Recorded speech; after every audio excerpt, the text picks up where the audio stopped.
se hizo toda una investigación. Okay. Primero también una duda. ¿La tesis de carga familiar y emoción expresada en familiares de pacientes con trastorno bipolar es de usted? Sí. No sé si existía. La encontraste en la UNAM, ¿no? Ajá. Sí, pero podría pasar que alguien se llamara exactamente igual. Sí, hay como entonces, 3 personas iguales. Me daba cosa, entonces. No, sí es mía. Bueno, primero, ¿cómo surgió su interés por la psiquiatría? Bueno, primero que nada, todo empezó cuando tenía 2 años e iban a ser mi hermana. Desde ahí, pues primero la que le llevaba el control prenatal a mi mamá era una de sus amigas.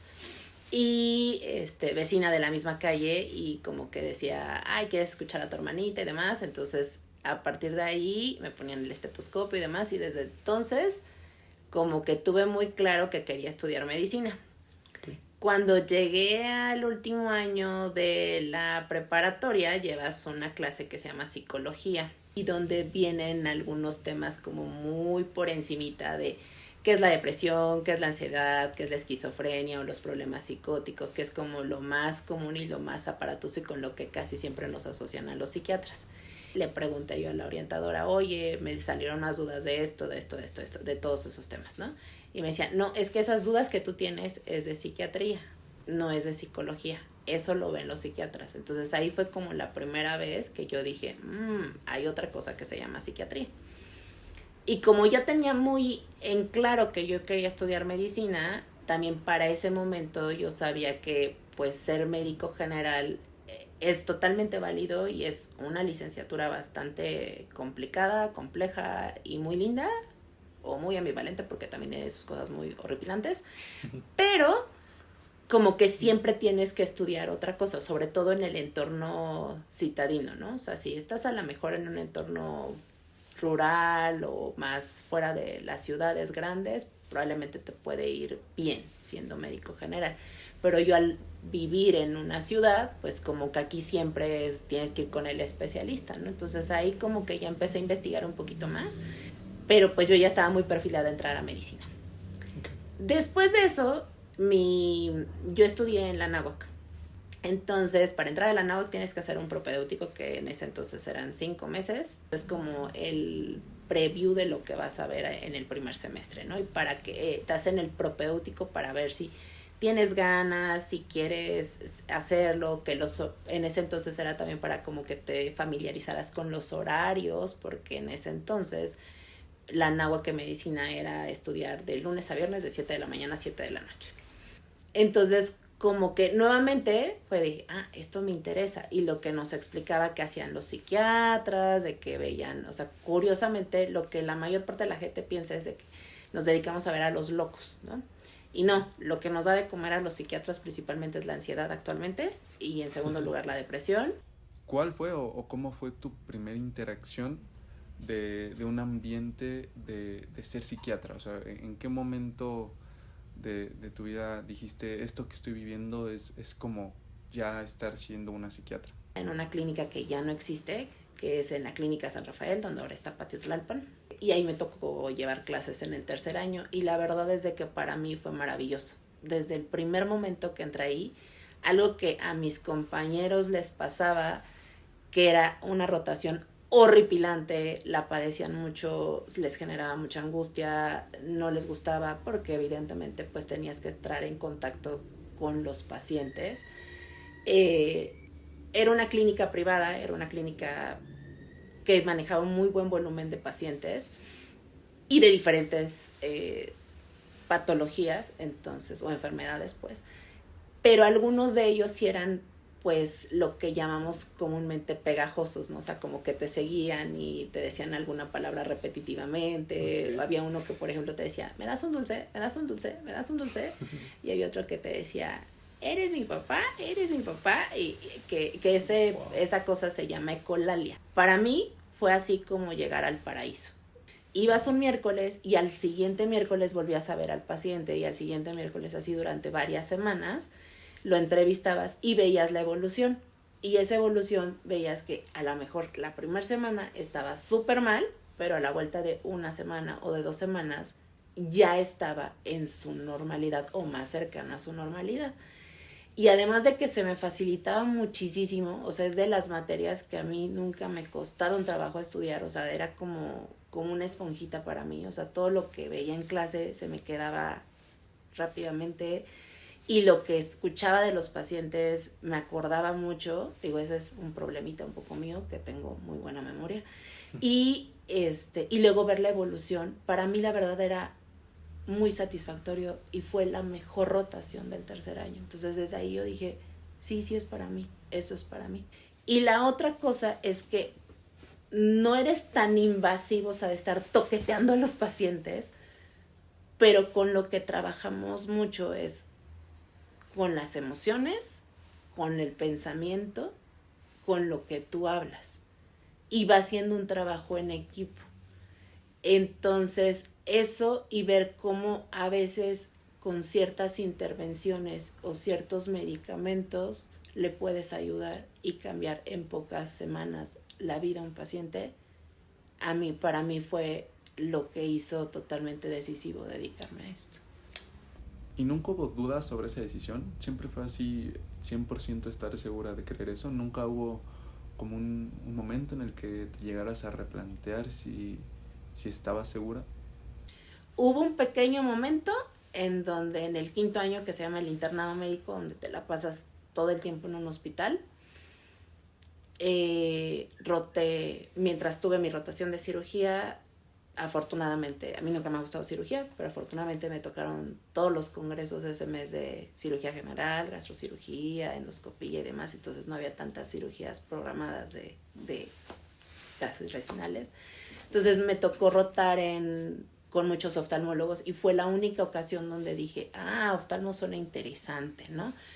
Pero la verdad es de que conforme fue pasando el tiempo, siempre tuve muy en claro y siempre me llamaba mucho la atención la salud mental y lo que puedes hacer por los pacientes.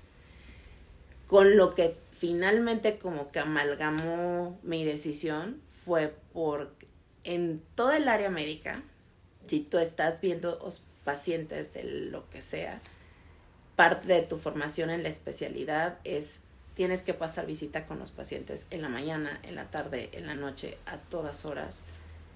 Y eres muy invasivo. ¿Qué quiere decir eso? Los toqueteas por donde quieras, les quitas la ropa, les revisas el corazón, la boca, los ojos, el abdomen, el tórax, las piernas, que si huela esto, que si huela lo otro. Y si hay ciertos servicios, por ejemplo, medicina interna, cirugía, cardio, pase de visita que tengas mañana, tarde, noche, medianoche, etc., haces lo mismo, todo el tiempo estás, y para mí eso era como demasiado invasivo. Okay.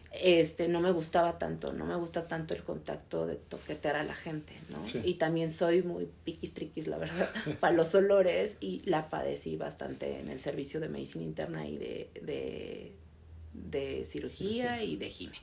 Quería como ligar esta parte de estar en la clínica a una pregunta que es ¿qué habilidades consideras que son esenciales para poder ser psiquiatra? Yo creo que la primera es ser muy curioso.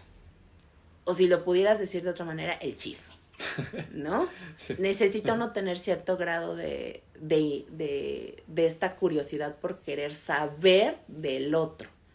La otra cosa es, pues sí, con esta necesidad de ayudar, porque somos un poquito, decía uno de mis profesores hace tiempo, somos la muñeca fea de la medicina. Entonces necesitas tener curiosidad, ganas de ayudar al otro, paciencia, mucha tolerancia a la frustración, porque a veces para ti es muy evidente el caminito para resolver ciertas cosas es ABC, pero no se lo puedes hacer al paciente. Ok, y con todo este acompañamiento hacia las personas y hacia los pacientes, ¿ha habido alguna experiencia que haya desequilibrado alguno de estos elementos que me diste o que te haya marcado así, que recuerdes ese momento y digas, nunca voy a olvidar eso, o sea, hasta el día de que me muera voy a traer ese paciente en mi mente? Sí, con lo que nosotros lidiamos, y es algo que a veces no todo el mundo te lo dice, pero tenemos riesgos de trabajo, y el principal riesgo de trabajo de nosotros es la ideación suicida y el intento suicida. Cualquier psiquiatra que te diga, a mí nunca se me ha matado un paciente, te está mintiendo. Todos en algún momento de la vida hemos perdido un paciente por suicidio. Pero cuando alguno de nosotros, y en mi caso sí, yo creo que de las cosas que más me han marcado es cuando alguno de mis pacientes tomó la decisión de quitarse la vida. Sí fue muy desafortunado, sí te quedas como en ese loop mental de qué hice mal, qué pude haber hecho diferente, por qué pasó así, aunque cognitivamente y todo tu entrenamiento te dice, a ver, hiciste esto, hiciste el otro, paso A, paso B, les explicaste, dijiste tal cosa, diste las alternativas, por ejemplo, a la familia de que en el caso de uno de los pacientes, de que se internara, estaba muy mal, y no hicieron caso. Y por ejemplo, en este caso en particular, que me marcó mucho, algo que yo puse en mis indicaciones fue vigilancia estrecha, quitar punzocortantes, quitar cosas que puedan lastimar, mantenerlo vigilado, no puede entrar al baño solo, no puede dormir solo, o sea, las reglas básicas que son lo que nosotros le decimos ante los pacientes que pueden estar experimentando una ideación suicida y mucho más en aquellos que ya intentaron lastimarse, ¿no? El error en aquel entonces fue que probablemente nunca me había pasado por la mente ser tan específica, es decir, quitar todas las armas de fuego que tengan en la casa, ¿no? Y la familia tampoco fue explícita en decirme, somos coleccionistas de armas de fuego, Ay, no. ¿no? Entonces, cuando pasa el evento desafortunado fue con un arma de fuego y en el momento que a mí me lo transmite la familia, dije, a ver, ¿qué pasó aquí? Ah, no, pequeño detalle, es que coleccionamos y tenemos toda una pared llena de cosas. Sí fue algo que fue un antes y un después, pero pues es un riesgo de trabajo. Ya para ir cerrando, ¿qué es lo que más disfrutas de tu trabajo? Es que es muy divertido, me entero de muchas cosas, aprendo muchas cosas porque tengo muchos pacientes muy variaditos. Entonces, pues cada uno me cuenta su historia de vida y a lo que se dedica. Entonces he aprendido muchas cosas que jamás en mi vida hubiera pensado ni remotamente. Y la otra cosa que más me gusta es, sí me gusta mucho ayudarle a la gente y que a veces haciendo ciertas intervenciones, cómo puedes ayudarles a mejorar en su vida. Entonces, eso es lo que más me gusta. Yo soy muy curiosa, me gusta aprender muchas cosas y me gusta conocer personas y me gusta conocer historias. Entonces, al final del día, yo creo que eso es lo que me mantiene ahí. Ok.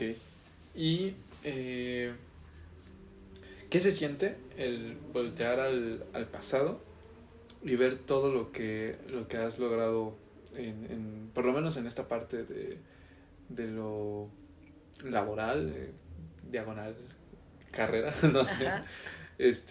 Como el ver, como al inicio de la entrevista que recordaste, el por qué quisiste estudiar psiquiatría o por qué te entró esa como cosquillita, ¿qué se siente como el recapitular todo eso y decir, vaya, estoy hasta ahorita en esta posición en la que estoy?